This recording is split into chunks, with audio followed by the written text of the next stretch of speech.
Des travaux qui ont profité à ce circuit de Monaco, qui présente depuis l'an dernier, vous le savez, un nouveau visage, puisque toute la partie près de la piscine a été remblayée, a été gagnée sur la mer. Et ça permet au circuit d'être un petit peu plus étoffé. Il comporte un certain nombre de nouveaux virages que vous avez déjà pu voir l'an dernier et que nous allons revoir dans quelques instants. C'est le 32e Grand Prix automobile de Monaco, un Grand Prix bien sûr que tout le monde veut gagner. Tous les grands pilotes ont inscrit leur nom au palmarès. C'est le Grand Prix qui, d'après Jackie Stewart, champion du monde l'an dernier, est désormais à la retraite, mais qui est présent ici. C'est le Grand Prix qui réclame le plus de calme, de souplesse et sans doute le pilotage le plus complet. Peut-être pas le plus dur physiquement, mais certainement le plus dur au point de vue mental, au point de vue concentration, car en effet on ne peut pas se relâcher un seul instant. Les virages s'enchaînent les uns les autres et Jean-Pierre Beltoise me confiait hier qu'il n'avait pas une seule seconde pour jeter un œil sur ses cadrans, à la différence des autres circuits. Ici, on regarde toujours soit devant soi, soit dans ses rétroviseurs, car c'est évident que la course se passe à la fois devant et derrière. Ici, une vue du port de Monaco, un port ensoleillé. On a craint ce matin, on a craint la veille. À la fois, tout se passe bien. Et c'est sans doute sous le soleil que va se dérouler ce 32e Grand Prix de Monaco. Dans quelques instants, les 25 pilotes qualifiés vont faire leur entrée sur le circuit. Ils vont accomplir un tour de chauffe avant de venir se ranger sur la pré-grille de départ. 4 pilotes français vont participer .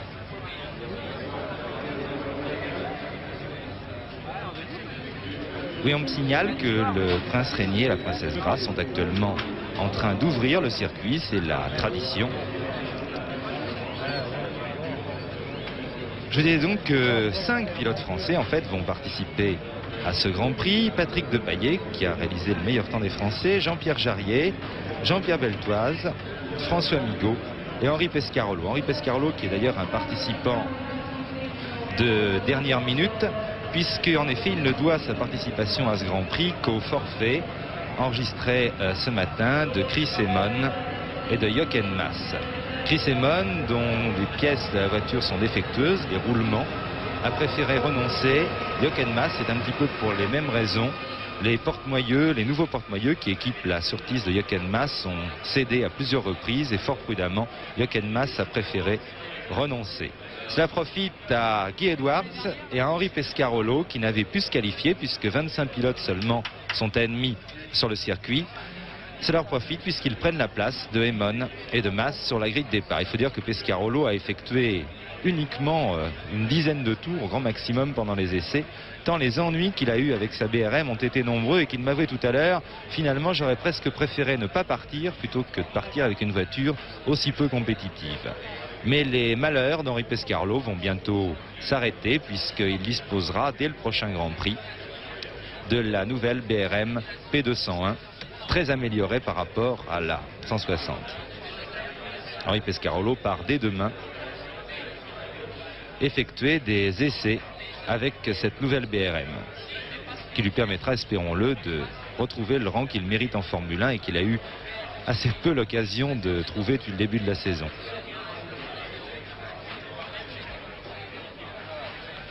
Eh bien, j'ai l'impression que le départ sera peut-être donné avec un petit peu de retard, tandis que vous voyez sur votre écran cette banderole qui illustre les 25 ans de règne du prince Régnier III. Prince Régnier III qui a épousé, vous en souvenez sans doute, en 1956, Grace Patricia Kelly.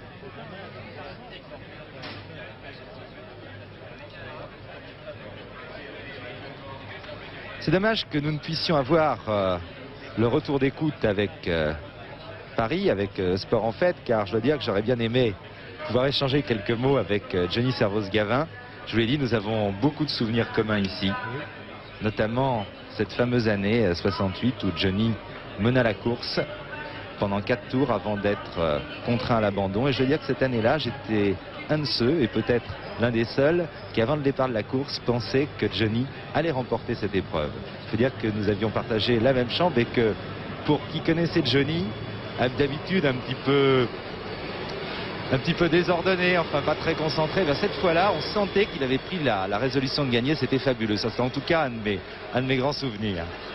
Johnny, en tout cas, si tu m'entends, j'ai lu ton livre et je sais que la publicité est interdite à la télévision, mais je crois qu'on peut quand même conseiller à tout le monde de lire le livre de Johnny Servoz-Gavin, qui est sans doute, pour moi, le meilleur livre qu'on ait jamais écrit encore sur la course automobile. C'est la première fois que je vois un pilote de course se livrer à ce point et expliquer d'une manière claire et simple tout ce qu'il a pu ressentir pendant sa carrière.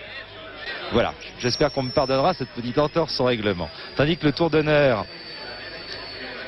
le tour d'ouverture du circuit, s'achève maintenant et que les bolides de Formule 1 vont donc faire leur entrée sur le circuit pour le tour de reconnaissance, tour de chauffe également. Le public extrêmement nombreux, il est devenu d'un petit peu partout, mais surtout de France et d'Italie. Il faut dire que les Ferrari sont favorites de la course, avec Niki Lauda qui portera le numéro 12, qui a réussi le meilleur temps des essais, et Claire Regazzoni, numéro 11. Vous voyez d'ailleurs les banderoles à la gloire des pilotes de Ferrari, et notamment de la nouvelle idole de l'Italie, Niki Lauda, qui est pourtant autrichien, mais qui est installé en Italie, qui est installé tout près de l'usine Ferrari et qui a vraiment conquis par sa conscience professionnelle et aussi par ses qualités de pilote le cœur des Italiens. Niki Lauda qui sera pour beaucoup le favori de ce Grand Prix. Je pense effectivement qu'il dispose ici de la voiture la mieux adaptée à l'épreuve, mais nous y reviendrons dans quelques instants. C'est la 6e épreuve du championnat du monde, un championnat du monde qui est cette année extrêmement disputé. Jamais sans doute le titre mondial n'a été aussi disputé, puisque après 5 épreuves, Emerson Fittipaldi est en tête du championnat avec 22 points. Il précède Niki Lauda 21 points, Claire Regazzoni 19 points, Denis Hulme 11 points, Jean-Pierre Beltoise 10 points. Vous voyez que nous avons 3 pilotes vraiment groupés dans un espace extrêmement serré, et que pour d'autres pilotes comme Hulme, Beltoise, Elwood, Rothman, eh bien tout espoir n'est pas perdu. Public très nombreux, venu donc de France et d'Italie. La victoire d'une Ferrari, évidemment tous les Italiens l'espèrent. Ça fait longtemps qu'on l'espère, puisque la dernière victoire d'une Ferrari ici à Monaco remonte à 1955 et elle avait été obtenue par un pilote français, Maurice Trintignant. Maurice Trintignant qui devait d'ailleurs remporter à nouveau l'épreuve en 1958.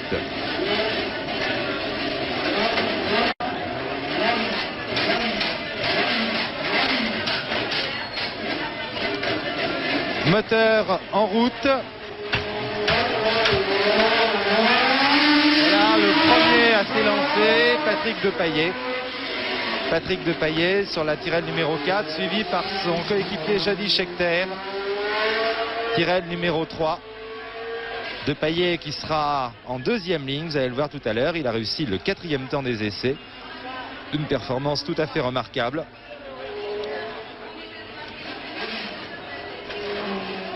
Et vous voyez qu'il met à profit ce tour de chauffe pour chauffer ses pneumatiques.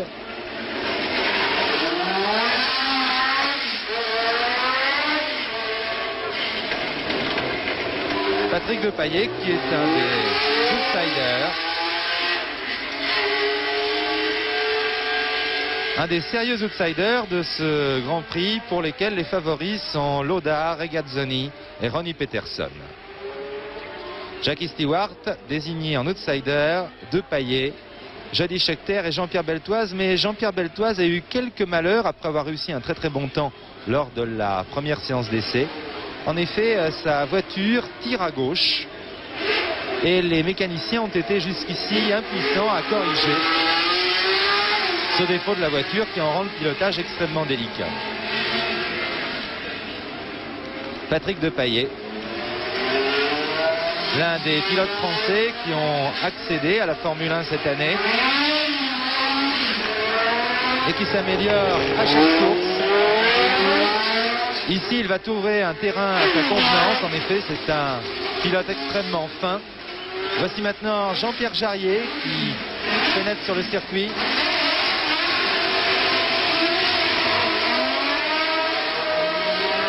Jean-Pierre Jarier qui a simulé un départ. lui aussi pour chauffer ses pneumatiques.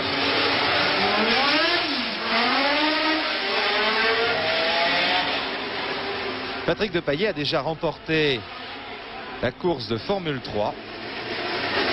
Ici à Monaco, une course de Formule 3 qui est la plus importante de la saison.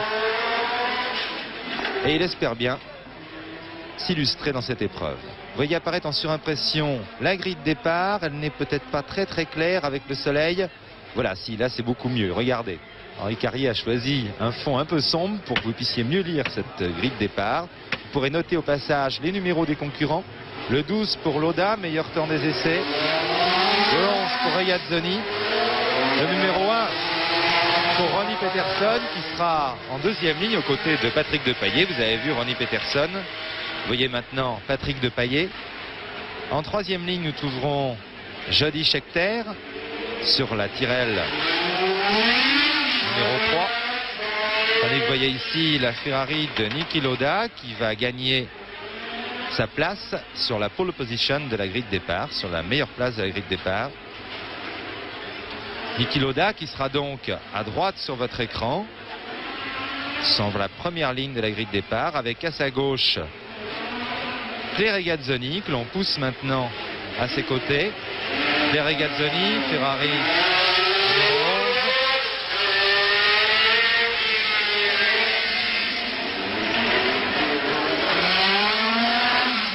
Certains pensent qu'un circuit aussi précis que celui de Monaco ne convient peut-être pas tout à fait à l'exubérant pilote suisse Claire Regazzoni, mais je ne suis pas tout à fait d'accord car Claire Regazzoni nous a souvent habitués à des surprises et je pense qu'il peut parfaitement bien faire ici. Je veux dire que j'ai reçu de nombreuses lettres de téléspectateurs suisses car j'ai eu le malheur de dire une fois, c'était un petit lapsus, l'italien Claire Regazzoni. Et là on m'a dit mais pas du tout, Claire Regazzoni, faites attention, il est suisse. Eh bien effectivement, Claire Regazzoni est un des excellents pilotes suisses qui se sont illustrés ces dernières années. Ici en gros plan, Ronnie Peterson, pour certains le meilleur pilote du monde à l'heure actuelle. C'est bien possible. C'est bien possible, tout dépend des critères de jugement. Certainement le plus acrobatique en tout cas. Carlos Rothman avec la Brabham numéro 7 se trouvera placé sur la 4e ligne de la grille de départ. Carlos Rothman, vainqueur en Afrique du Sud, mais qui par la suite n'a pas eu beaucoup de réussite, ni en Belgique, ni en Espagne. Le Brabham a paru un petit peu dépassé. Ici on pousse Jean-Pierre Jarier qui sera donc en 3e ligne sur la grille de départ. Remarquable comportement d'ensemble des pilotes français au cours de ces essais, avec Depailler en 2e ligne, Jarier en 3e ligne. Jean-Pierre Jarier qui progresse lui aussi à chaque course. Il faut dire que je crois que seul la manque de mise au point de sa Shadow l'a jusqu'ici empêché d'obtenir d'excellents résultats. Or là, la Shadow a l'air beaucoup plus à l'aise ici à Monaco. En 4e ligne à côté de Rothman, nous aurons la S-Caisse de Jameson. Vous avez vu fugitivement Henri Pescarolo qui n'est pas absolument ravi de participer à ce Grand Prix. Il le serait s'il disposait d'une voiture compétitive, mais ce n'est pas le cas. Ici en gros plan, Claire Regazzoni. Claire Regazzoni qui est vraiment un garçon fantastique tant il fait preuve d'une volonté pour tout ce qu'il fait vraiment. Je le voyais l'autre jour, il y a eu un tournoi de tennis qui s'est disputé, le tournoi de tennis des pilotes de Formule 1, qui a été remporté d'ailleurs par un Français. Je ne sais pas si la course sourira aux Français, mais le tournoi de tennis a été remporté par Jean-Pierre Beltoise devant François Migaud et Claire Regazzoni. Et c'est fantastique de voir l'application et la volonté farouche que peut mettre Claire Regazzoni dans toute chose. Niki Lauda, c'est autre chose, c'est à la fois la fougue, Niki Lauda que vous voyez ici, la fougue et puis une conscience professionnelle vraiment à toute épreuve. Et je pense que les progrès qu'ont manifesté les Ferrari cette année, Ferrari qui sont sans doute les meilleures voitures depuis le début de la saison, eh bien, tiennent en partie à la constance de Niki Lauda qui a accompli des séries d'essais. Il est installé juste à côté de l'usine et travaille énormément en liaison avec les ingénieurs et les mécaniciens. C'est comme ça que l'on progresse et je pense que c'est une des raisons des progrès des Ferrari. Une des raisons bien sûr car la voiture a été beaucoup améliorée par l'ingénieur Mauro Forghieri. Et puis c'est aussi l'organisation de l'équipe, l'organisation des mécaniciens a été considérablement modifié. Jody Scheckter. Jody Scheckter, la révélation de l'an dernier. Très concentré, très doué aussi. Vous savez que Ken Tyrrell, après la retraite de Jackie Stewart et l'accident de François Sever, a fait confiance cette année à 2 jeunes pilotes, Patrick Depailler et Jody Scheckter. Eh bien, il semble que cette politique soit en train de porter ses fruits. Il leur a demandé jusqu'à présent de ne pas forcer, de simplement faire des places, de progresser petit à petit. Eh bien, je crois que maintenant, vous voyez, on s'en rend compte. Depailler et Scheckter sont d'ores et déjà en mesure de jouer les tout premiers rôles. Nous arrivons sur la 4e ligne. Je vous ai parlé de Rothman tout à l'heure. Voici à ses côtés James Hunt. James Hunt sur la S-Caisse numéro 24. James Hunt lui aussi fait partie de cette nouvelle vague de pilotes avec Depailler, Scheckter, Jarier, qui sont prêts à déboulonner les idoles, avec Lauda aussi. Seulement, je ne sais pas si la S-Caisse sera aussi à l'aise ici sur ce circuit sinueux, tortueux, torturé qu'elle l'a été dans les circuits rapides. Je ne pense pas. Elle n'est pas tellement faite pour les circuits serrés. Henri Pescarolo, vous voyez le tuyau sur le casque des pilotes. Il est relié à une bouteille d'oxygène et il leur permet, en cas d'incendie de la voiture, bien sûr, de gagner quelques précieuses secondes. Surtout de ne pas respirer de vapeur enflammée. Henri Pescarolo, très décontracté. Alors là, c'est un plan à retenir, car ce n'est pas du tout l'habitude. Alors qu'on voit souvent Henri Pescarolo tourmenté. Et bien là, ma foi, d'abord, il ne pensait pas participer à cette épreuve. Et puis, il y participe un peu en dilettante, j'ai l'impression.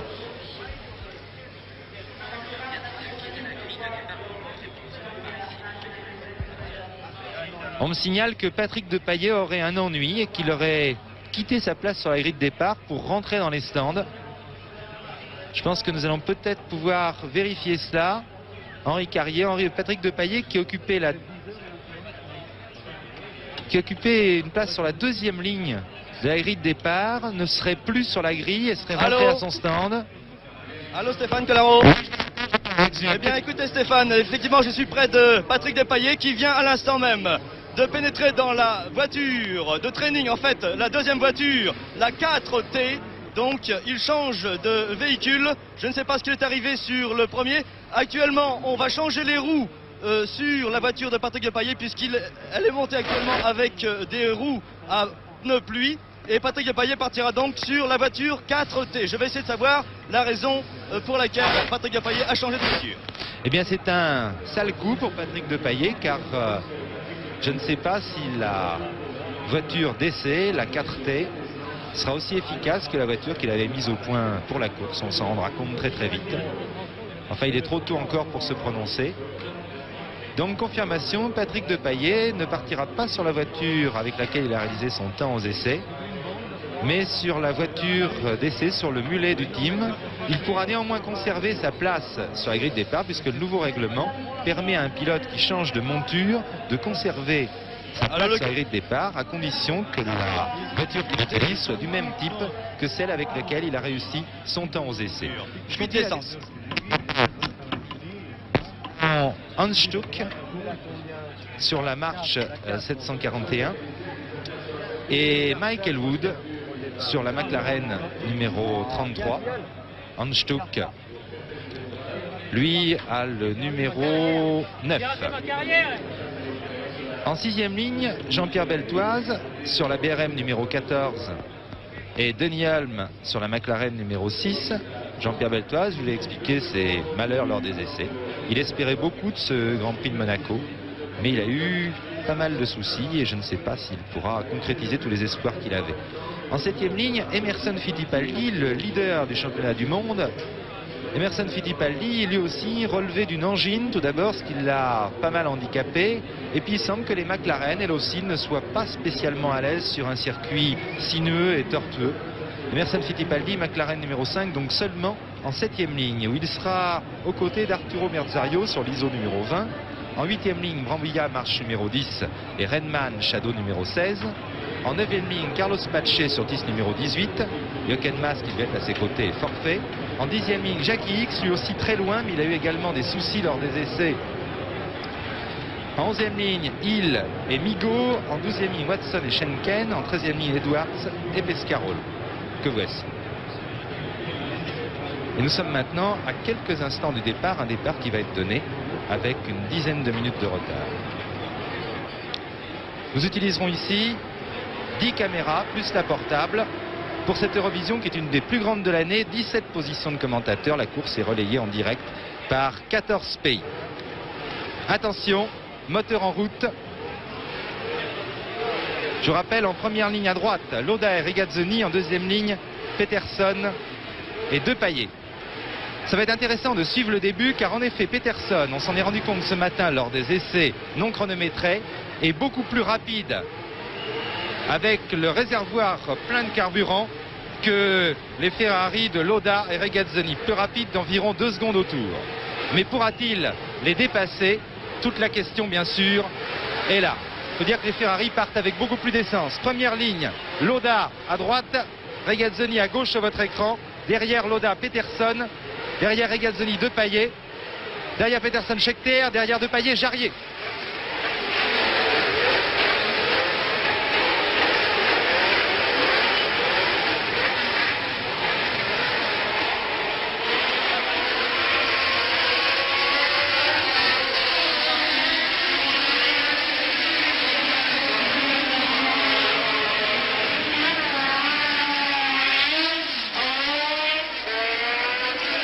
C'est parti, c'est Claire Regazzoni qui a pris le commandement devant Niki Lauda et Jean-Pierre Jarier qui a réussi un départ éblouissant et qui à mon avis est à la 3e place devant Peterson, tandis que vous avez vu que Depailler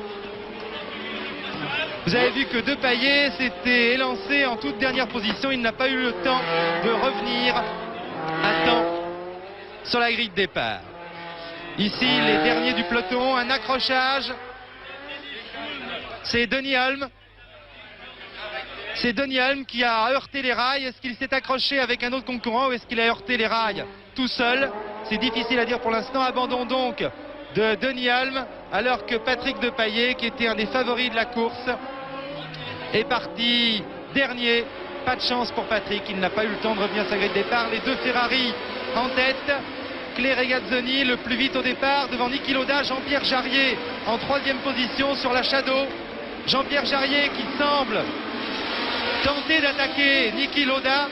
Ronnie Peterson est 4e.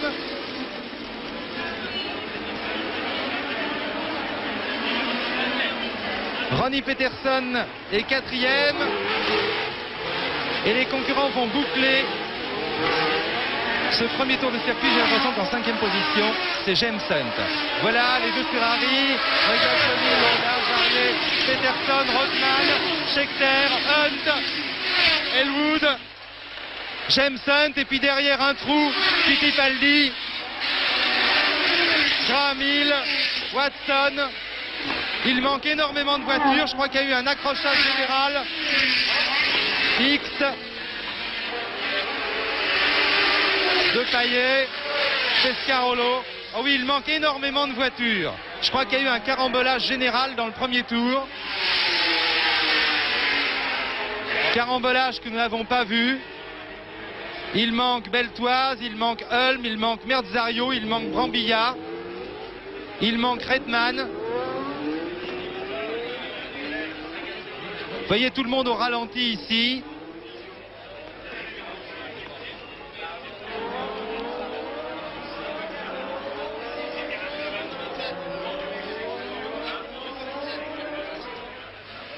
Il y a certainement eu un accrochage général dans ce premier tour de circuit.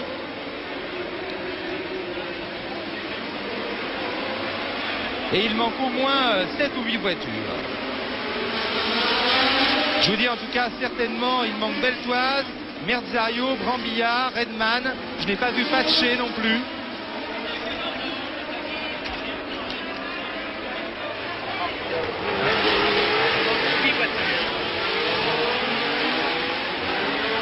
Vous voyez, j'essaye de renseigner pour savoir un petit peu ce qui s'est passé, alors qu'au deuxième tour, nous avons toujours devant Lauda, Jarier, Peterson et Rothman, ici dans la montée du casino. Et puis Jody Scheckter.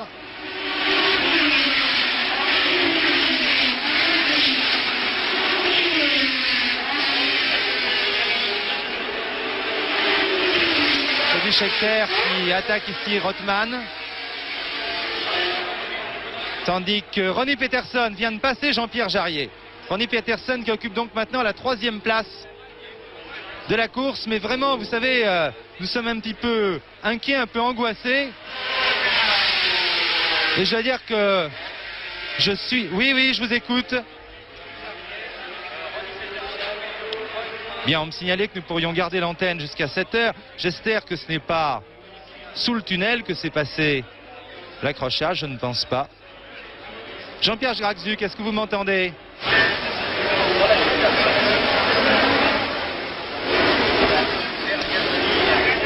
Jean-Pierre Gragzuk, est-ce que vous pourriez aller aux nouvelles? Moi, je suis malheureusement immobilisé ici devant le pupitre de commentateur. Est-ce que vous pourriez aller aux nouvelles pour savoir ce qui s'est passé dans ce premier tour? Un accrochage, c'est certain. Nous avons eu Denis Holm immobilisé, mais nous n'avons pas de nouvelles des autres concurrents. Or, il manque 8 voitures au premier passage. Alors que vous voyez qu'un groupe se forme en tête de la course avec les 2 Ferrari, avec Peterson et avec Jarier. Un peu plus loin, nous avons Rothman et Scheckter, puis Elwood, puis Jameson et Hans Stuck. Et puis derrière, alors là c'est le grand trou. Derrière il n'y a plus personne. Vous voyez, on passe ici des drapeaux jaunes. Derrière, très loin, nous avons Emerson Fittipaldi, puis Graham Hill, Watson, X, Edwards, Depailler et Pescarolo. Les voitures que je viens de vous citer sont les seules à rester en course. Oh là là! Oh là là là là! Un accrochage terrible. Ici, Jameson, Hans Stuck. Hans Stuck sort de sa voiture.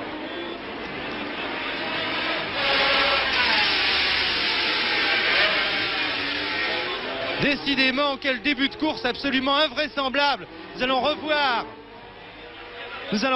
ce passage. Regardez.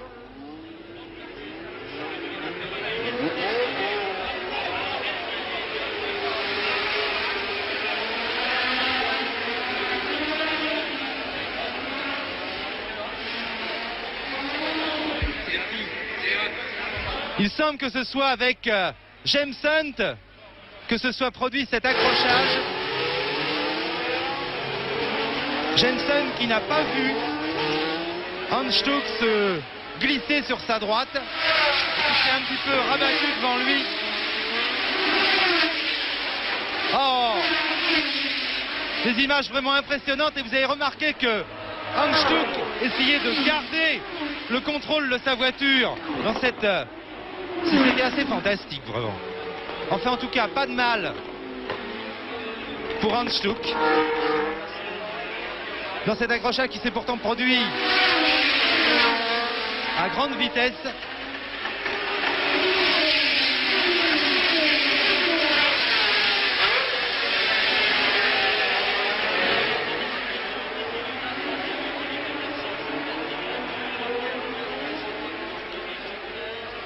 Il est passé ici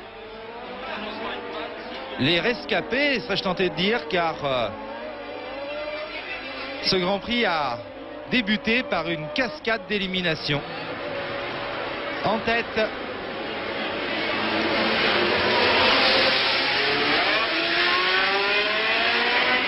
Niki Lauda, semble-t-il.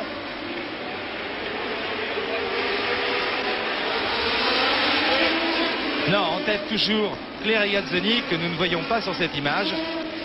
J'étais un petit peu, je me demandais si, étant donné qu'on voyait en gros plan Niki Lauda, si il n'avait pas ravi la première place, c'était Regazzoni, mais pas du tout. Claire Regazzoni est toujours en tête devant Niki Lauda, Ronnie Peterson et Jean-Pierre Jarier.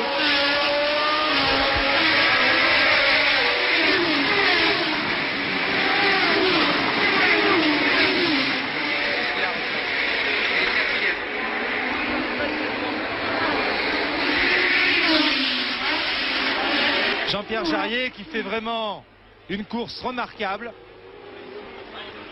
et qui concrétise enfin tous les espoirs qu'on avait mis en lui en Formule 1.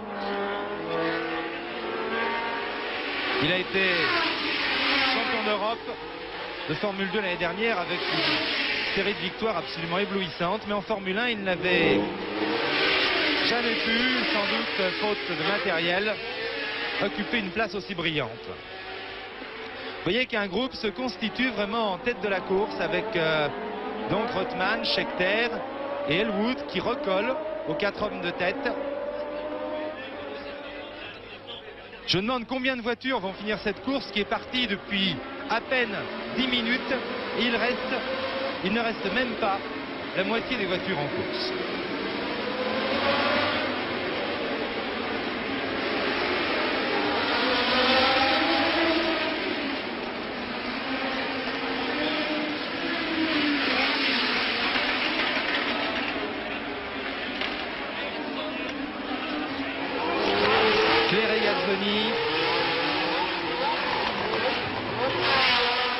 Et Ronnie Peterson n'est plus là, me semble-t-il. Effectivement, Ronnie Peterson passe en 6e position maintenant.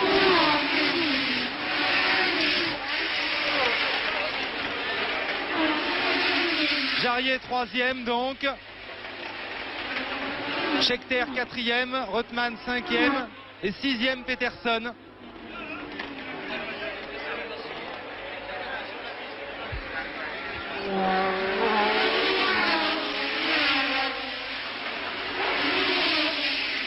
Et franchement, pour que nous n'ayons pas pu voir des images de l'accrochage qui a eu lieu au premier tour, eh bien c'est malheureusement que cet accrochage a dû avoir lieu sous le tunnel.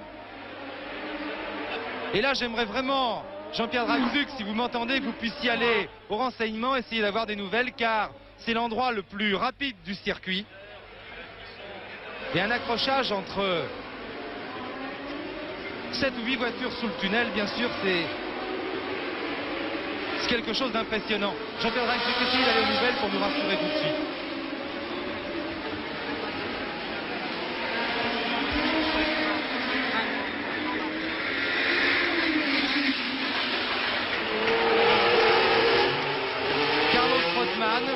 Me semble avoir des ennuis également. Voilà les deux Ferrari, voici Jean-Pierre Jarier. Et puis vous voyez que derrière maintenant c'est le trou. C'est le trou, Rothman s'arrête en effet à son stand. 4e assez loin Scheckter, Elwood et Peterson. Rothman est arrêté également.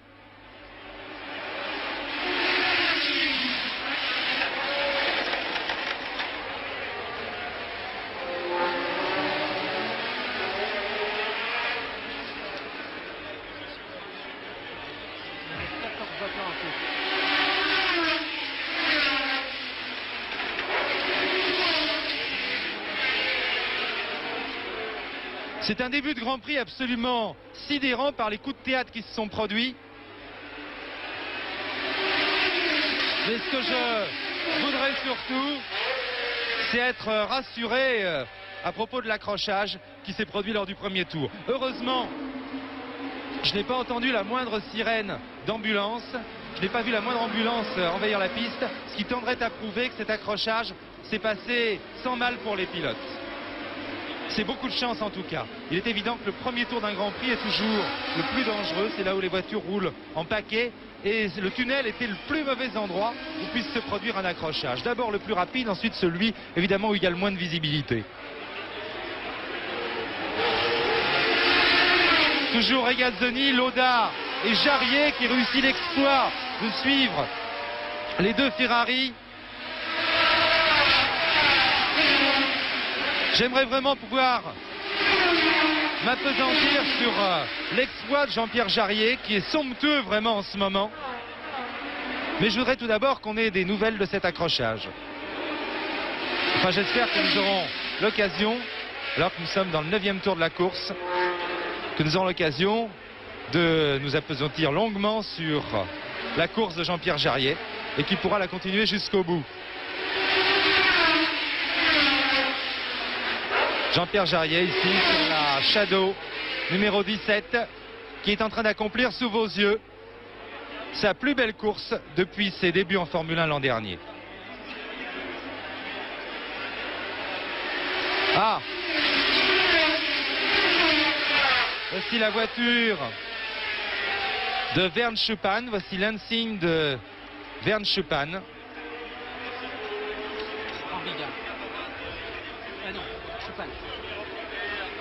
Voici l'insigne de Vern Schuppan. A-t-elle été mêlée à l'accrochage du début ou est-elle sortie à un autre endroit de la piste? Il semble en effet que Denis Holm et Vern Schuppan n'aient pas été mêlés à cet accrochage du début et qu'ils soient sortis à un autre endroit du circuit.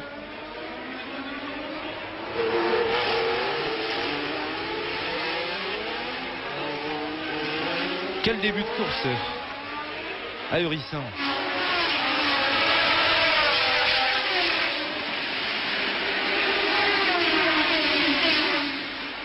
Quant à Ronnie Peterson, je ne sais pas très bien ce qui lui est arrivé, tandis que vous voyez que ici Niki Lauda est en train de tâter un peu Clay Regazzoni. Clay Regazzoni qui semble ralentir quelque peu le groupe de tête, puisqu'en effet je vois que derrière Jody Scheckter, James Hunt, non Jody Scheckter, James Hunt et Ronnie Peterson semblent revenir sur ce groupe de tête.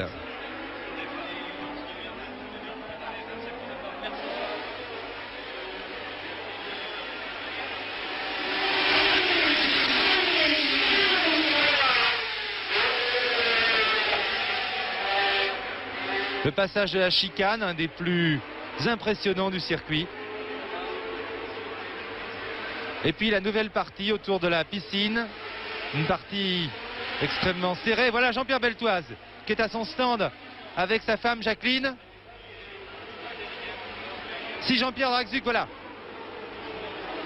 Si Jean-Pierre Draxuc pouvait se rendre auprès de Jean-Pierre Beltoise et lui demander tout de suite ce qui s'est passé, nous pourrions rendre l'antenne dans 5 minutes à Michel Drucker avec davantage d'éclaircissement. Je suis navré, mais c'est un des problèmes.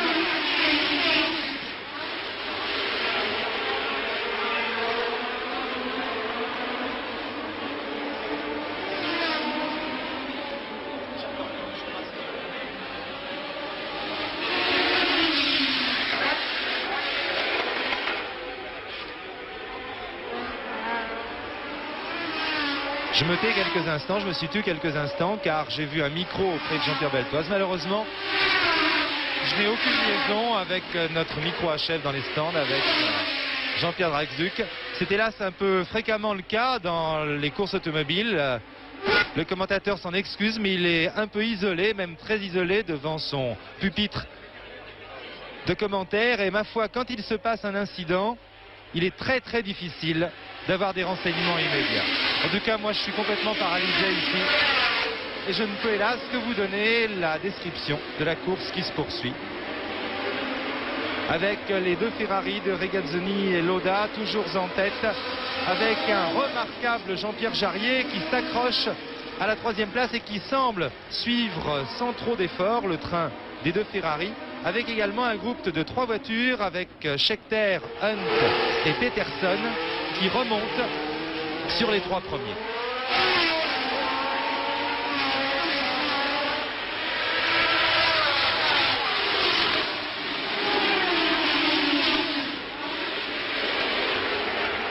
Nous sommes dans le 12e tour de la course, dans l'impressionnante montée du casino. Voici Jackie Stewart. Jackie Stewart qui regarde cette course, bien sûr, en spectateur. En se souvenant, pensant sans doute à ses 3 victoires ici à Monaco. La courbe qui suit le casino, le virage Mirabeau et voilà Mike Elwood. Décidément quelle hécatombe. Mike Elwood planté dans le rail de sécurité.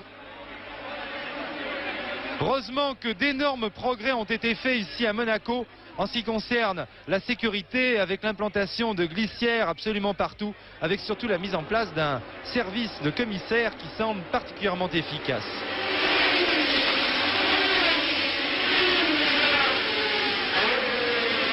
Mike Elwood, donc bien sûr, abandonne dans le 12e tour.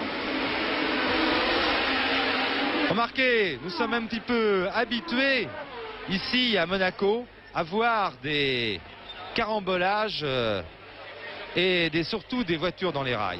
Car le pilotage est tellement précis, tellement au centimètre, que la moindre erreur, le moindre survirage à l'entrée d'un virage ou sous-virage en sortie, et ça peut être le choc dans le rail. Je ne pensais quand même pas que ce serait à ce point-là, et Paul Hedins qui n'a pas beaucoup l'habitude de suivre les Grands Prix et qui est à mes côtés aujourd'hui, est vraiment impressionné là, Paul. Oui, c'est un spectacle évidemment très impressionnant, presque aussi impressionnant que la première mêlée de rugby entre les Springboks et la France en 61.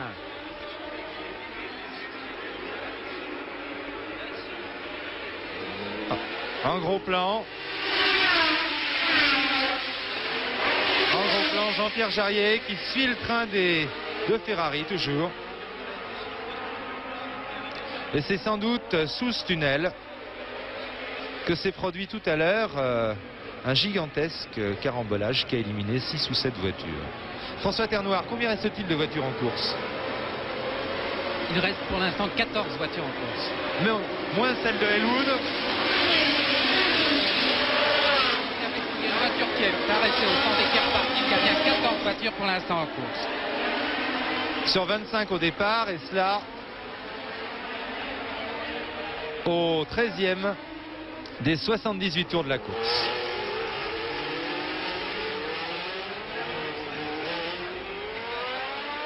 La première tranche de l'Eurovision, je pense, va se terminer dans quelques instants. Avec toujours une course qui a maintenant sa physionomie très particulière. Il me semble qu'il manque James Hunt. Il me semble qu'il manque James Hunt aussi, les 3 premiers, voyons. Les 2 Ferrari, Regazzoni, Lauda, Jarier.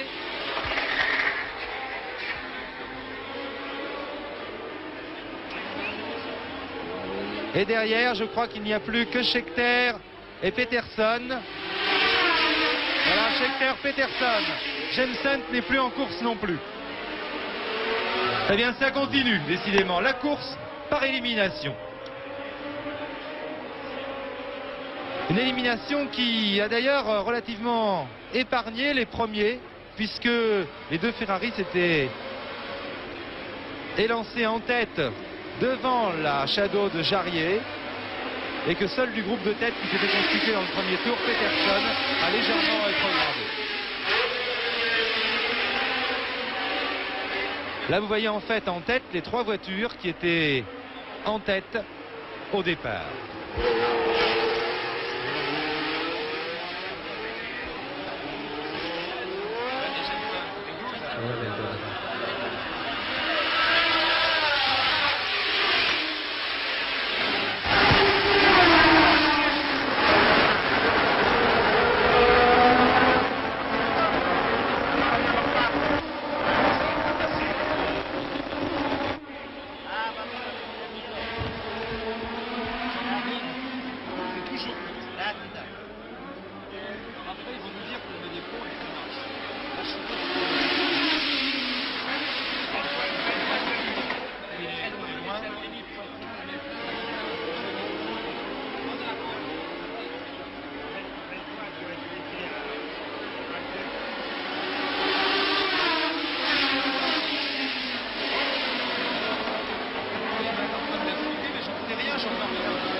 Eh bien, je suppose que Jean-Pierre Beltoise vous a expliqué à Jean-Pierre Draxux ce qui s'était passé. Personnellement, je n'ai absolument rien entendu.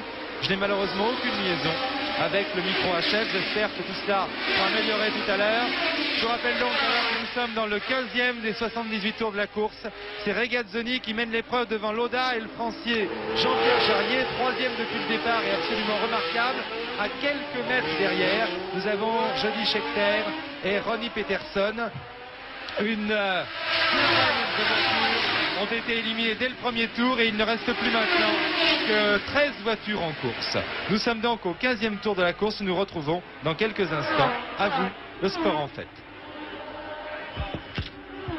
Merci Stéphane Collaro. Bien, nous espérons qu'au prochain rendez-vous avec Stéphane Collaro, nous aurons des nouvelles, car malheureusement, nous n'avons pas entendu ce que nous a dit Jean-Pierre Beltoise. On peut déjà tirer quelques premières conclusions, premières impressions après cette première demi-heure de course. D'abord, c'est une course massacre. Oui, c'est assez étonnant, mais c'est toujours le problème de Monaco, parce que le circuit est tellement étroit. Et puis c'est le problème de tous les départs de Grand Prix, parce qu'on risque de s'accrocher à chaque fois. Il suffit que la voiture de 6e position s'accroche avec un autre, et toutes celles qui arrivent derrière, malheureusement, c'est très difficile à dire, parce que c'est jamais deux fois la même chose. Mais disons que c'est ce qui arrive le plus fréquemment. Vous nous avez dit tout à l'heure que vous aviez l'impression que que Regazzoni gênait un peu Lauda. Oui, j'ai eu l'impression par moment que Regazzoni était un tout petit peu moins vite au freinage. Enfin, il freinait un tout petit peu moins fort que Lauda. Mais c'est encore difficile à dire parce qu'il faudrait vraiment être sur place. Très bien. Et vous, Jean-Louis, quelle impression après cette première demi-heure de course? C'est terrifiant, hein, c'est vraiment très impressionnant. Il y a une chose qu'il faudrait peut-être expliquer aux téléspectateurs. On a vu une voiture monter sur une autre et se dresser et puis aller s'écraser dans les rails. Quand deux monoplaces se suivent, il suffit que celle qui est derrière grimpe un petit peu sur le pneu arrière de celle qui est devant pour qu'elle monte. Et là, heureusement, ils allaient encore pas très vite, mais ils seraient allés un peu plus vite et la voiture partait vraiment en l'air. C'est vraiment terrifiant de conduire des monoplaces parce que il suffit de toucher le pneu arrière du concurrent qui est devant pour que la voiture s'envole. Et c'est ce qu'on a vu. On a très bien vu. C'est d'ailleurs époustouflant que ça se termine. C'est toujours très agréable de voir un accident qui se termine très bien parce que... Pour Elwood aussi. Mais Laura, très désagréable. On peut parler de la sécurité là vraiment. Je crois que... Oui, je pense qu'après l'accident d'il y a 3 ou 4 ans à Monaco, des efforts importants ont été faits, mais je suis un petit peu, comme on vient de l'indiquer. Au Grand Prix de Monaco, il y a toujours une Ferrari en tête, mais ce n'est plus celle de Regazzoni, c'est celle de Lauda. Alors que Jarier n'est pas très loin, à quelques secondes. Stéphane Collaro va nous le confirmer maintenant et va peut-être nous donner des nouvelles de ce carambolage qui a eu lieu au début de la course. À vous Monaco.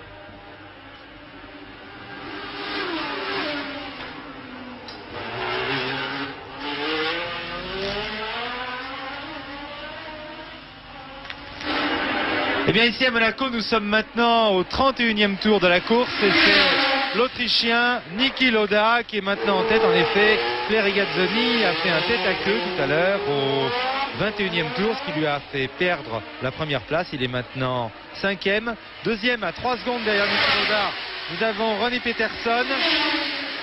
Troisième à 14 secondes, Jody Scheckter, suivi par Jean-Pierre Jarier. Voici Jean-Pierre Jarier qui était en 2e position et qui a dû éprouver quelques ennuis car il a perdu en 2 tours une dizaine de secondes. Il a brutalement rétrogradé et il a le plus grand mal maintenant à se maintenir à la 4e place derrière Jody Scheckter. Le 5e, Claire Regazzoni, est très loin, il est à 35 secondes. En 6e position, nous avions il y a encore quelques instants James Hunt, mais il vient de s'arrêter. Ce qui fait que c'est maintenant Emerson Fittipaldi qui occupe cette 6e place, à environ 1 minute du premier. Mais surtout, nous avons de bonnes nouvelles à vous donner. De l'accrochage qui s'est produit dans le premier tour, un accrochage qui ne s'est pas produit en fait dans le tunnel, mais qui s'est produit dans la montée vers le casino, à un endroit qui n'était malheureusement pas couvert par nos caméras, ce qui malheureusement nous a fait éprouver pas mal de soucis. Jean-Pierre Beltoise qui est à mes côtés, vous êtes accroché en fait dans la montée avec Donny Halm dès le premier passage, et il y a eu un carambolage général derrière. Oui, l'accrochage a eu lieu, je pense que c'était Denny Hulme, enfin j'en ai eu confirmation après, qui était à côté de moi à ce moment-là. Et forcément, à cet endroit-là, la route fait des méandres assez rapides. Elle est très étroite, c'est peut-être l'endroit le plus étroit du circuit. Et compte tenu de la largeur des voitures de Formule 1, compte tenu également des méandres et de la vitesse, nous nous sommes touchés. Je ne peux vraiment pas dire si c'est de ma faute ou de sa faute, mais... c'était quelque chose peut-être d'un peu inévitable étant donné que Nous étions sortis. Là, on voit que Niki... Oui, j'étais... Mais enfin, je voulais d'abord donner des informations sur cet accident qui nous avait pas mal inquiété au début de la course. Vous voyez que maintenant, Ronnie Peterson est dans les roues de Niki Lauda et commence à l'attaquer. Il le harcèle un petit peu partout. Et là, il va tenter, je pense. Voilà, Ronnie Peterson en tête de la course. Ronnie Peterson qui est passé vraiment dans un endroit extrêmement délicat, mais sans discussion, hein, Jean-Pierre. Oui, mais j'ai entendu passer depuis 2 tours et ce sont des ennuis de moteur. Niki Lauda aurait des ennuis de moteur. Nous revoyons en tout cas au ralenti ce dépassement de Niki Lauda par Ronnie Peterson, tandis qu'ici vous voyez Jackie Hicks. Jackie Hicks qui doit être en 8e position de la course actuellement. Jackie Hicks qui a éprouvé beaucoup d'ennuis lors des essais, notamment avec son pignon de 2e vitesse et qui a été obligé de prendre le départ avec des rapports très mal adaptés au circuit, ce qui explique son mauvais classement actuel. Nous surveillons le passage devant les tribunes du leader Ronnie Peterson et aussi de Niki Lauda. Oui, Niki Lauda qui semble ne plus passer. Niki Lauda semble ne plus passer.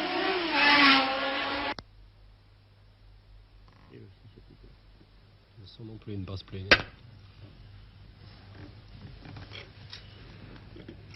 Oui. Ah oui, Niki Lauda ne passe plus, le son non plus. Vous avez pu le constater. Mais nous allons commenter la course d'ici. Que dire, Johnny, de cet exploit de Peterson qui est venu attaquer vraiment Lauda? On peut dire simplement une chose, c'est que certainement Lauda avait des ennuis mécaniques et on a vu la façon aussi facile qu'a pu passer Ronnie Peterson. Et d'ailleurs, je crois que Jackie Hicks qui passe. Hein. Si Niki Lauda s'est arrêté, c'est vraiment qu'il y avait vraiment de sérieux ennuis mécaniques. Alors Jarier semble en bonne position. Nous sommes maintenant à peu près à la mi-course exactement. Il y a à peu près 1 heure que les coureurs sont partis. Le son revient. Et le classement actuel, ça doit être Peterson, deuxième Jarier. Scheckter, oui, Scheckter. Scheckter et Jarier. Jarier, c'est ça. Donc ça va être une lutte entre ces 3 voitures, mais malheureusement, comme toujours à Monaco, il restera très peu de voitures à l'arrivée. Et en espace de 20 minutes, les 2 Ferrari ont cédé. Non, Regazzoni est encore là, il doit être 4e. Il a fait une petite faute de pilotage, sans doute. C'est X qui passe. Non, c'est Peterson. C'est Peterson, pardon, excusez-moi. Mais on n'est pas à la moitié de la course. À peu près. Ils sont partis à 15h35, il est 16h32. Ce qu'il faut surtout dire, c'est que pour les mécaniques, si le circuit de Monaco est éprouvant pour les pilotes, pour les mécaniques, c'est absolument identique parce que vu qu'on change 1500 fois de vitesse, il suffit de faire 2-3 sur-régimes, soit au rétrogradage ou soit en montant les vitesses, et puis le moteur, il ne tient pas toute la course. Parlez-nous de Peterson, en tête de la course. Stéphane Collara dit tout à l'heure, il est considéré par certains comme le plus doué de la génération. Il est sûr et certain qu'il est très très doué. Il a un style de conduite qui rappelle énormément celui de Jochen Rindt. C'est-à-dire très, très saccadé, il est toujours en glissade. Il est sûr et certain que si Peterson avait la meilleure voiture cette année, ce serait certainement le plus rapide. Et je crois que là, il est en train d'inaugurer une nouvelle Lotus. Alors ça va peut-être être la révélation de la fin de la saison. On va essayer peut-être de disséquer son style en suivant les images d'Henri Carrier avec vous, Gianni Servoz-Gavin. On va essayer de suivre un tour complet du pilote de Lotus qui est en tête. C'est quelle portion du circuit ici là il a dû sortir de la chicane, il passe le virage du bureau de tabac, je crois. À quelle vitesse à peu près? Je ne sais plus parce qu'il a complètement changé du temps où je courais. Alors je ne sais plus du tout maintenant à combien on peut le passer. Oui, là il passe les 2 virages derrière la piscine et il va aller sur le virage du gazomètre avant de rejoindre la ligne droite du départ. La Rascasse. La Rascasse, oui. Je connaissais même pas le nom. Voilà. Là il entame la ligne droite qui va remonter sur le virage de Saint-Goth. En fait, avec cette modification de circuit, il n'y a plus un instant de répit. Non, maintenant, c'était la partie où ils pouvaient se décontracter. Maintenant, c'est absolument...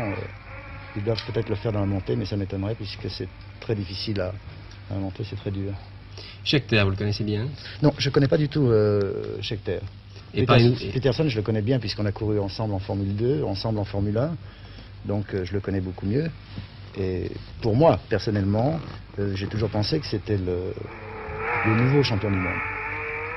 On a aperçu la Regazzoni, qui est en 5e position. Et Jarier, que pensez-vous de sa course jusqu'à présent? Elle est très belle. Elle est très très belle. Malheureusement, il a l'air d'avoir quelques ennuis. Et à mon avis, ça doit être des ennuis de freinage. Puisqu'il s'est fait passer tout à l'heure par Scheckter dans le virage. Et il est fort probable que si on en a des ennuis de frein, on est obligé de freiner 10 mètres plus tôt. Et ça vous fait perdre quand même beaucoup de temps. Bien, et bien en attendant le prochain relais avec Monaco, maintenant je vais Tartillon de nous résumer, de faire le classement, puisque vous prenez des notes de temps en temps. Jean-Louis, alors premier donc Peterson pour l'instant. Oui, deuxième Jody Scheckter. Jody Scheckter qui est le pilote de troisième Jarier, quatrième Regazzoni. Et je pense cinquième, je n'en suis pas sûr, Fittipaldi. Oui, Fittipaldi. Voilà le classement à la mi-course exactement. Nous allons retrouver Stéphane Collaro dans une vingtaine de minutes. J'espère que d'ici là le son reviendra. En attendant, nous allons retrouver Françoise Hardy. Pas de suspense. Alors, Johnny Servoz-Gavin, Jean-Louis Trintignant, toujours premier Peterson, deuxième Scheckter, troisième Depailler pour l'instant. Et on a l'impression, Johnny, que Peterson assure. Oui, enfin, je trouve à sa manière de conduire que Peterson est en train d'assurer. On ne le voit pas beaucoup en dérapage, ce qui n'est pas beaucoup son habitude. Et il a absolument raison, vu qu'il a à peu près 10 secondes d'avance sur Scheckter, parce que la moindre faute serait fatale pour lui. Il faut rappeler que Lauda a abandonné. Nous l'avons vu tout à l'heure sur la ligne d'arrivée. Et que Claire Regazzoni est toujours là. Il est quatrième pour l'instant, j'ai l'impression. Voilà, Regazzoni, après son tête à queue, remonte voilà. un peu sur les voitures de tête. Non, il maintient sa quatrième place, toujours à 35 secondes de Ronnie Peterson. Il ne semble pas remonter d'ailleurs non plus sur Jean-Pierre Jarier qui le précède d'environ 20 secondes. Mais voilà une précision utile. Et est-ce que l'écart varie entre Ronnie Peterson et Jody Scheckter?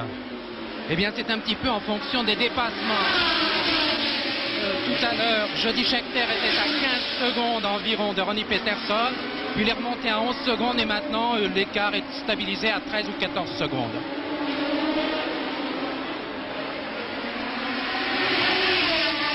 Voici Jody Scheckter. Nous attendons Jean-Pierre Jarier. Là, par contre, là, l'écart a fortement augmenté entre Scheckter et Jarier. Il doit être maintenant de 3-4 secondes environ. Jean-Pierre Jarier qui semble avoir par moment des problèmes avec sa Shadow.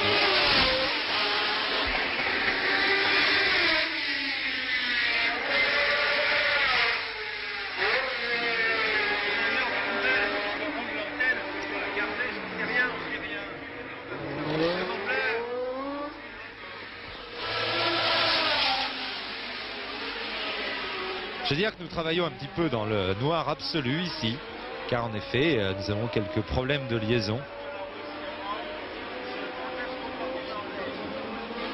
Patrick Depailler, qui va être doublé par son coéquipier Jody Scheckter, qui va sans doute d'ailleurs avoir gros cœur au moment de se faire dépasser, car il avait réussi exactement le même temps que Jody Scheckter lors des essais. Et il pouvait donc logiquement espérer se trouver à peu près à la place Jody Scheckter actuellement, c'est-à-dire en deuxième position de ce Grand Prix de Monaco.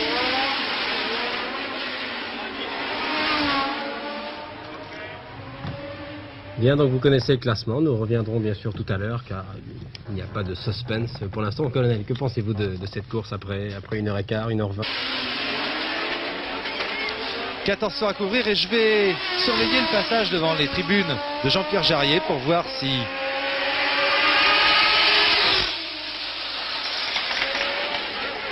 j'ai l'impression qu'il a des problèmes de moteur. Marche sur 7 cylindres peut-être.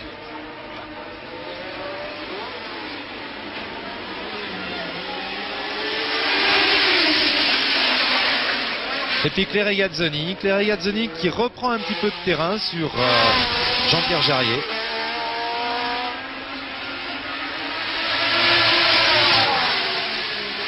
Claire Regazzoni qui a vu ses efforts un petit peu, non pas anéantis puisqu'il risque encore de prendre une bonne place, mais disons atténués par un tête à queue, je le rappelle, au 21e tour de la course. Regazzoni qui est certainement un des pilotes les plus brillants à l'heure actuelle, mais qui n'est sans doute pas un des plus réguliers.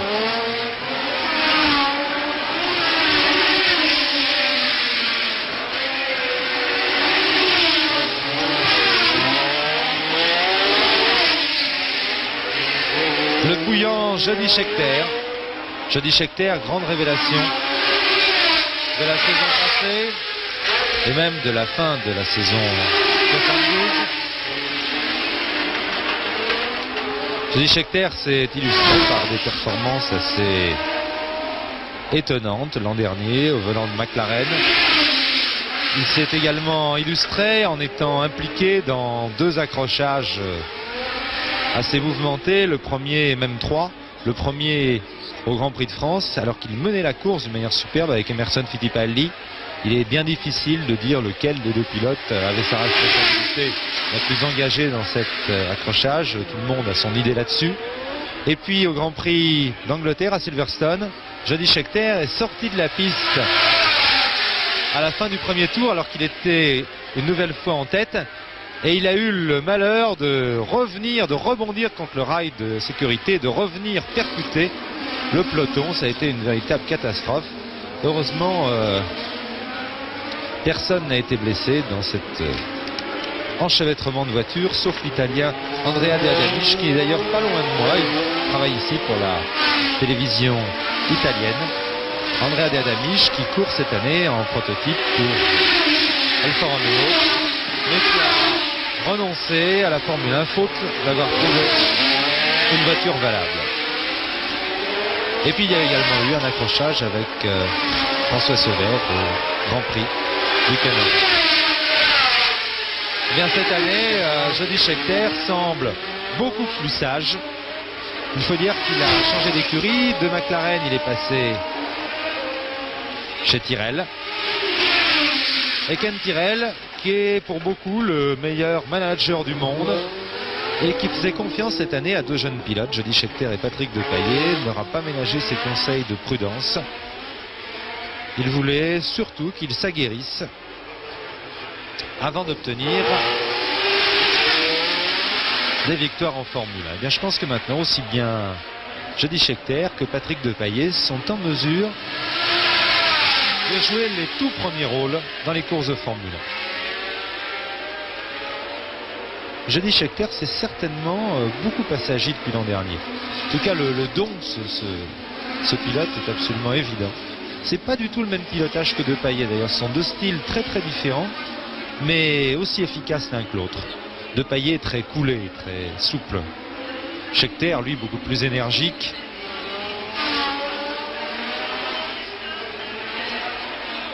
Style beaucoup plus Peterson.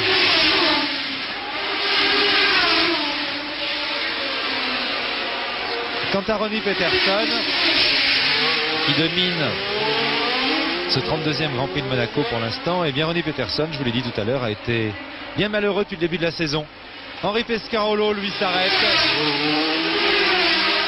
Henri Pescarolo s'arrête au stand et abandonne. Plus que 9 voitures en course. Henri Pescarolo qui occupait la 9e place. Mais je disais tout à l'heure qu'il était parti sans grande conviction, car après n'avoir pu effectuer qu'une dizaine de tours lors des essais, il avait été qualifié, il avait été repêché, dis donc, au départ de ce Grand Prix, après les forfaits de Chris Amon et de Jochen Mass. Henri Pescarolo, lui, attend avec impatience sa nouvelle BRM P201 qui les traînera demain pour montrer à tout le monde ce dont il est capable. Et non, sa voiture ne lui a pas, ce que sa voiture ne lui a pas permis de prouver depuis le début de la saison. Il faut dire que souvent on entend porter des jugements un peu définitifs, un peu sévères sur les pilotes.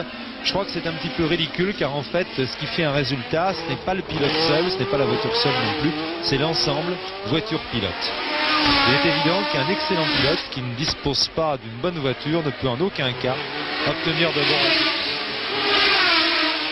C'est ainsi qu'on voit des pilotes naviguer en milieu de peloton, même en queue de peloton. Ça a été le cas par exemple de Niki Lauda l'an dernier. Et puis dès que ces pilotes obtiennent une excellente voiture, comme c'était le cas pour Niki Lauda en entrant chez Ferrari, eh bien ils se retrouvent en tête de grille de départ et arrivent à obtenir des succès dans les épreuves de Formule 1.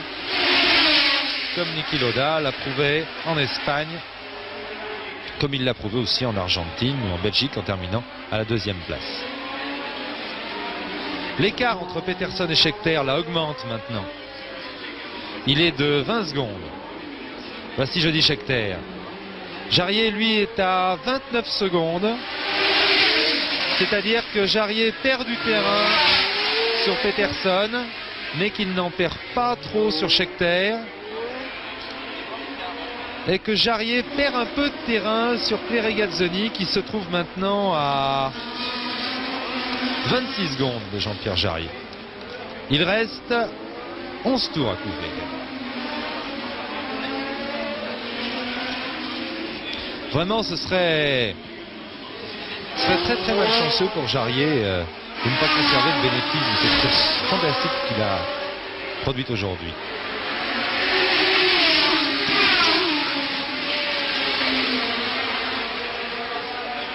Ronnie Peterson, lui, a été vraiment très malchanceux depuis le début de la saison. Il a dû abandonner presque partout. Après avoir soit réussi le meilleur temps des essais, soit mené dans la course, comme c'était le cas au Brésil. Brésil où il a d'ailleurs marqué son unique point au championnat du monde cette année. En effet, partout ailleurs, Ronnie Peterson a été réduit à l'abandon. En Afrique du Sud, les Lotus ont touché le fond puisque l'accélérateur de Peterson s'est bloqué et qu'il a accroché son propre compagnon d'écurie, Jackie Hicks, avant même le premier virage de la course.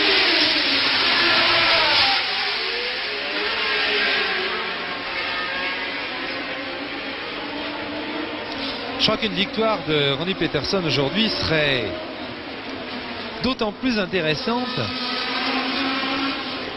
que d'abord, évidemment, elle est méritée, parfaitement méritée, car je vous l'ai dit, pour beaucoup, Ronnie Peterson est le meilleur pilote à l'heure actuelle et il était un petit peu injuste après toute la série d'exploits qu'on a vu signer depuis le début de la saison, on n'avoir vu marquer qu'un misérable point au championnat du monde au Brésil, mais en plus parce que ça pourrait relancer complètement le championnat du monde. Car en effet, si Fittipaldi conserve cette 5e place, il ne marquera que 2 points, c'est-à-dire qu'il ne prendra pas le large. Lauda, lui, ne va pas marquer de points. Regazzoni peut en marquer 4, ce qui lui donnerait la tête du championnat du monde, mais ce qui ne lui permettrait pas non plus de prendre véritablement le large. Hulk, qui est 4e, ne marquera pas de points. Beltoise, qui est 5e, ne marquera pas de points non plus. De même que Elwood et Rothman qui suivent. Et Peterson, lui, qui possède 1 point, pourrait donc rejoindre Beltoise à la 5e place sans que ses principaux rivaux prennent vraiment le large. C'est-à-dire que ça permettrait à Ronnie Peterson de maintenir vraiment toutes ses chances au championnat du monde.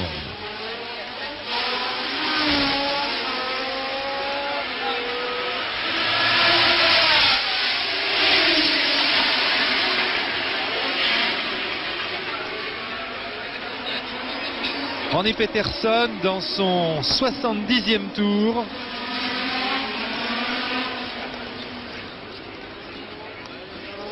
Ronnie Peterson qui pilote les Lotus de Colin Chapman depuis 2 saisons maintenant.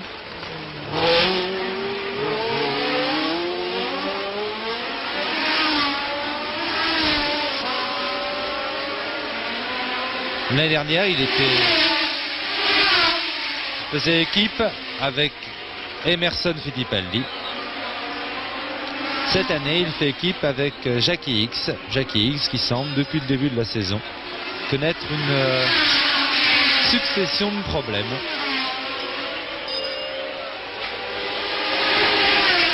Jean-Pierre Jarier ici. Maintenant à la sortie de la courbe des gazomètres. Oui, on me propose une interview de Jackie Stewart. Il est bien évident que ça fait toujours plaisir d'entendre l'opinion de Jackie. Bien sûr, bien sûr. Si on peut demander à Jean-Pierre Draxuc d'approcher Jackie Stewart, ce serait tout à fait intéressant de savoir ce qu'il pense de la course. Dans quelques instants, parce qu'actuellement, Jackie Stewart, qui, bien sûr, vous le savez, travaille pour la chaîne américaine NBC, est en train, et justement interviewé par ses confrères américains.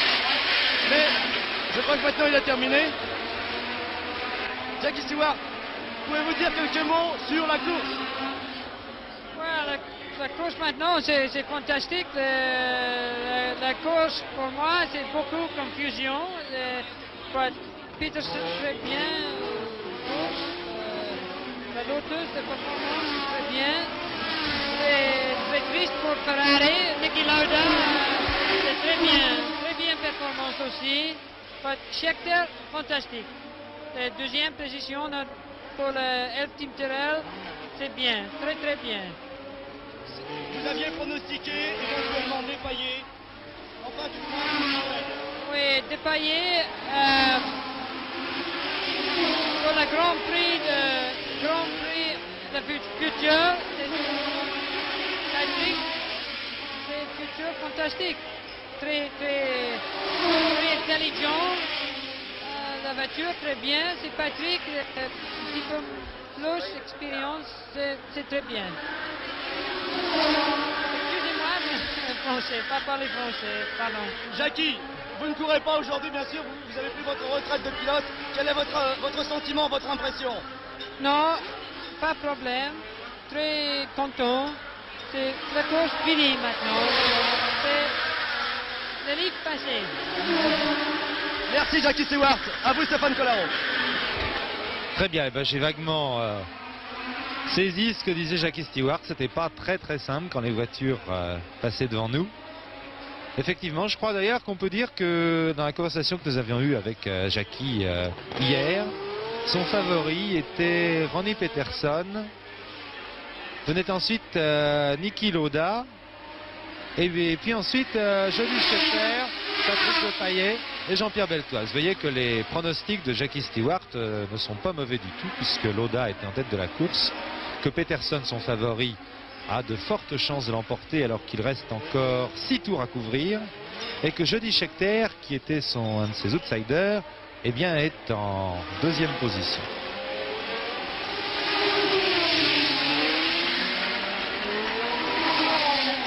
Je demande à François Ternoir de surveiller les écarts.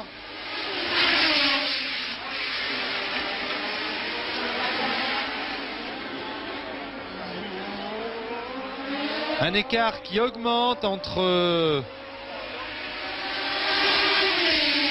Peterson et Scheckter, puisqu'il est maintenant de 23 secondes. Jarier lui aussi perd beaucoup de terrain puisqu'il se trouve à 35 secondes, mais nous l'avons dit tout à l'heure, Jarier a des problèmes. Il a des problèmes, mais il a de la chance dans son malheur, car je pense que Claire Regazzoni doit avoir des problèmes également, puisqu'il ne refait absolument rien sur Jean-Pierre Jarier. Claire Regazzoni se trouve à 1 minute, 1 seconde de la voiture de tête. Les autres sont à un tour, les autres, c'est-à-dire Emerson Fittipaldi qui est 5e, John Watson qui est 6e,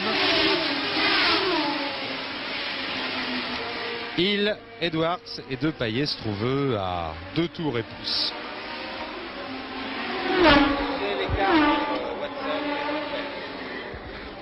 Et je vous signale aussi, car vous ne les voyez pas souvent sur votre écran, mais vous les avez vus tout à l'heure, que Fittipaldi et Watson, qui étaient séparés tout à l'heure par un écart extrêmement faible, eh bien maintenant Fittipaldi a un peu pris de large, il a une quinzaine de secondes d'avance sur Watson. Il a donc solidement renforcé sa 5e place.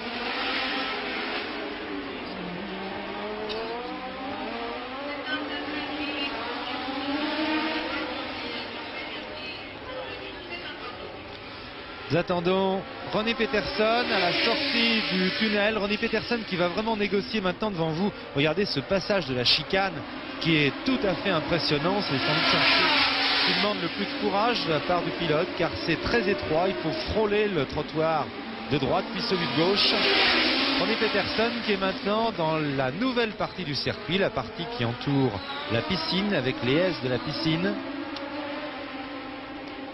Et qui va maintenant, lui aussi maintenant, l'épingle de la rascasse qui précède la courbe du gazomètre.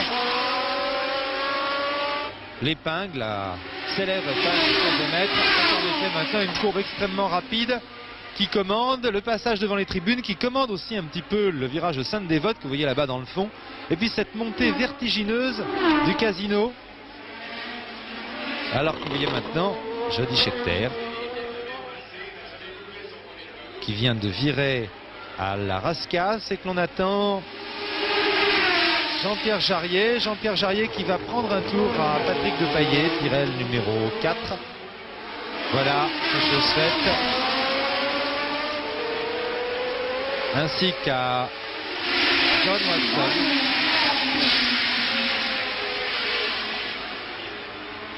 John Watson qui ne l'avait pas encore doublé comme Peterson l'a fait tout à l'heure, puis comme Scheckter l'a fait tout à l'heure. Ici Thierry Gazzoni. Thierry Gazzoni qui a certainement lui aussi des problèmes.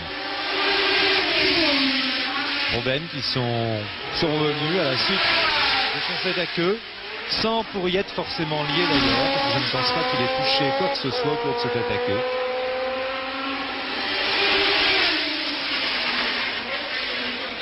Les deux Lola de Graham Hill et Edwards n'ont jamais été à pareille fête depuis le début de la saison. Elles occupent ici la 7e et la 8e place, mais il faut dire aussi que la succession d'abandons et de coups de théâtre qui ont eu lieu depuis le début de la course y sont pour beaucoup.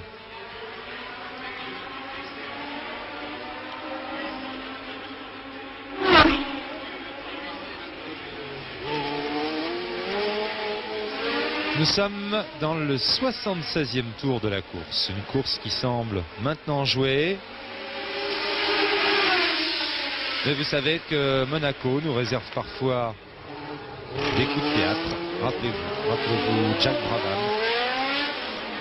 Rappelez-vous ce freinage vraiment insensé de Jack Brabham dans le dernier virage de la course à l'épingle du gazomètre où Jack Brabham avait bloqué ses roues. Il avait tapé le rail, ce qui avait permis à Jochen Rindt, au regretté Jochen Rindt, de l'emporter in extremis.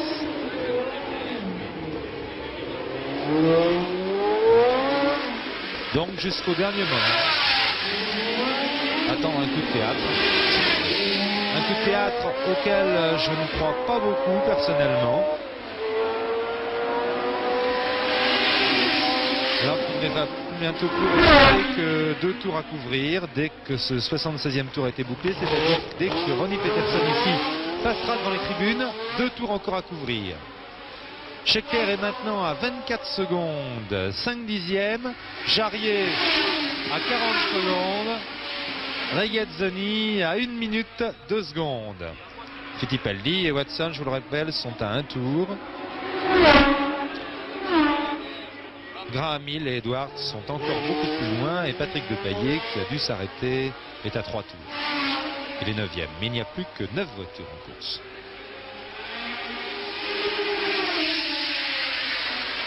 Une course qui, je le signale à ceux qui n'étaient pas à l'écoute, ni au début du milieu de ce reportage, a été marquée par un gros carambolage au premier tour et puis ensuite vraiment par une succession d'accrochages et de sorties de route. Et également de tête à queue en ce qui concerne Regazzoni. Les 2 Ferrari en tout cas qui avaient occupé le commandement de la course pendant les 20 premiers tours, eh bien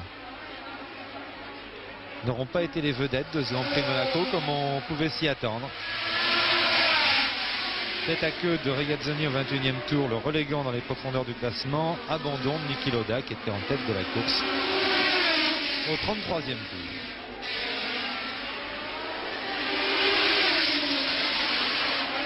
Tout ça a profité bien sûr à Ronnie Peterson, mais il est bien difficile d'affirmer que même si les Ferrari n'avaient pas eu d'ennui, Ronnie Peterson n'aurait pas pu l'emporter. Dernier tour pour Ronnie Peterson, et le directeur de la course Charles Dutch qui a levé le doigt à Ronnie Peterson. Il ne restait plus qu'un tour de circuit à accomplir. Ronnie Peterson qui va assurer au maximum, bien sûr, dans ce dernier tour, il possède 25 secondes d'avance. Et regardez comme il assure ici à Mirabeau. Et puis ici à l'ancienne gare, dans ce virage très lent. Regardez, il garde la seconde ici, mais vraiment presque au ralenti. Virage du portier qui débouche sur le tunnel, sur ce tunnel qui a été modifié l'an dernier, qui est un petit peu plus clair maintenant, mais également un petit peu plus long. Et puis Ronnie Peterson qui s'élance là pour passer la chicane. Là, il ne va pas du tout chercher la limite comme il l'a fait pendant une grande partie de cette course à la chicane. Au bureau de tabac, voilà, plus que 3 ou 4 virages avant de remporter son premier Grand Prix de la saison. Les S de la piscine, tranquille.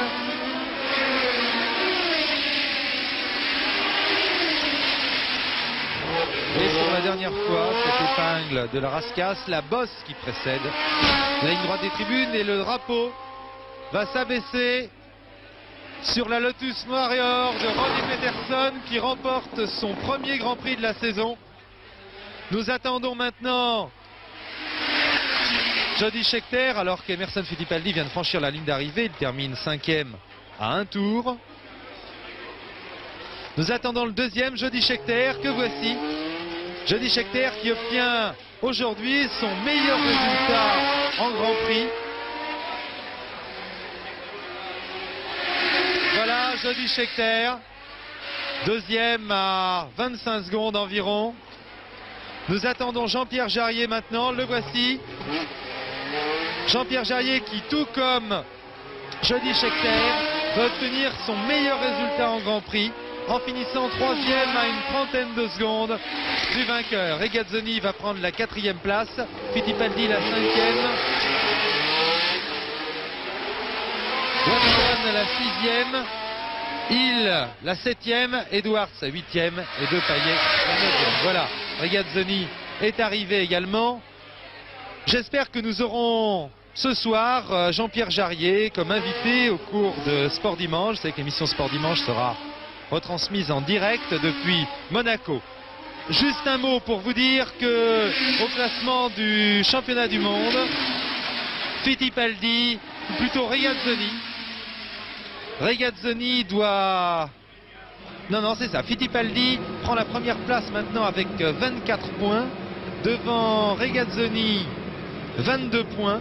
Et Lauda, 21 points. Vous voyez que jamais ça n'a été aussi serré. Ulm reste 4e avec 11 points. Et Ronnie Peterson rejoint Jean-Pierre Beltoise à la 5e place avec 10 points. Nous en sommes à la 6e des 15 épreuves de la saison. Rien n'est encore joué, mais vraiment tout cela est bien passionnant.